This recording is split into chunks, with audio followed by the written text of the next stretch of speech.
qu'il avait raison d'interpeller la REM et son affiche électorale? Il a touché là où ça fait mal, Jean Messia? Je pense que c'est la réaction de la REM qui est un peu qui doit être soulignée en l'occurrence, parce que en d'autres temps, la République en marche n'aurait pas réagi de façon aussi véhémente. Mais là, la République en marche, en tout cas ses représentants et Stanislas Guerini, ne sont pas sans ignorer que la France est depuis maintenant des mois en proie à une violence islamique sans précédent, que celle-ci s'exprime par le terrorisme ou par le harcèlement de nos forces de l'ordre ou par l'explosion de la délinquance et de la criminalité qui a une composante identitaire assez forte. C'est finalement la réaction de la République en marche qui est en l'occurrence à saluer, ou en tout cas qui est étonnante, parce que le Rassemblement national et toutes les forces patriotiques et nationales françaises disent la même chose depuis des années. Donc en fait, la réaction de Jordan Bardella, elle n'est pas tellement nouvelle et elle ne surprend personne d'une certaine façon. Par contre, ce qui est surprenant, c'est la façon dont la majorité s'est emparée de cette affaire sur un simple tweet et a commencé à réagir. Alors évidemment, la République en marche, si vous voulez, elle est très embêtée par cette histoire, parce que d'un côté, le haut du pavé, si je puis dire, c'est le gouvernement, les ministres, ne sont pas sans ignorer l'ampleur de la violence islamiste qu'il y a dans le pays, mais de l'autre côté, vous avez aussi au sein de la République en marche des personnalités de gauche recyclées par le mouvement En Marche, des socialistes, qui, comme chacun sait, sont des immigrationnistes et des islamophiles, à l'image de Coralie Dubos, la campagne d'Olivier Véran,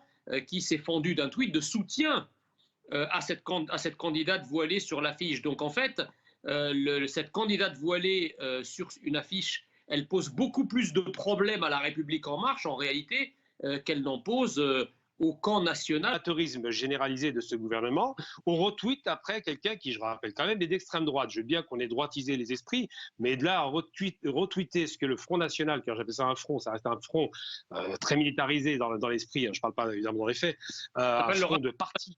Ça a changé de nom. Oui, j'appelle ça. Oui, mais historiquement, c'est le Front et ça a duré pendant 50 ans. Donc, je l'appelle le Front parce que c'est un front de parti. C'est un peu comme d'ailleurs la République En Marche est un front aussi, que vous vouliez ou non. Donc, quand le Front islamique auquel vous appartenez, ça ne vous dérange pas?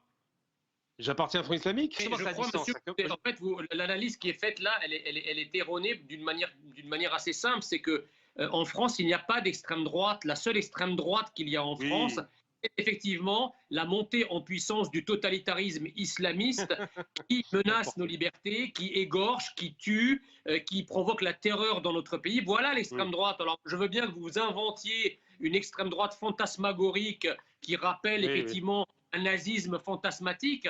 En l'occurrence, ça ne sert qu'à une chose, c'est ce que je critique chez M. Habina. Alors moi, je veux bien que vous soyez, si vous voulez, un panarabiste et votre prénom Gamal fait référence à Gamal Abdel Nasser. C'est pas possible. Mais vous êtes justement que vous n'êtes pas sans ignorer que Gamal Abdel Nasser s'est foutu de la gueule des islamistes de son époque et du voile islamique en particulier. Voilà, donc aujourd'hui, la France, si vous voulez, le problème du voile islamique, c'est que c'est un étendard de l'islamo-fascisme et la France a raison de mettre un cordon sanitaire, effectivement, à la propagation de cette idéologie, que vous le vouliez ou non, d'autant plus que... Le débat de fond. Qu'est-ce que ça peut bien faire que toutes les filles de banlieue, je vais dans la caricature, portent le voile à la République française? Qu'est-ce que ça fera comme mal? Est-ce que ça va vous déranger pour vivre? Est-ce que vous vivrez moins bien? Est-ce qu'il y aura des problèmes de société? Est-ce qu'il y aura des problèmes en termes de nuisances sonores? Je ne sais. Il n'y a aucun problème. Tout le monde s'en fout des gens. Je vais vous répondre très simplement. Parce que là, effectivement, il touche certainement au fond du débat, peut-être. Le fond du débat, il est très simple. Je vais vous retourner la question. Qu'est-ce que ça peut faire à un pays comme le Maroc ou à la Tunisie que tous les gens qui sont dans ces pays-là deviennent des chrétiens et se baladent avec des croix dans la rue?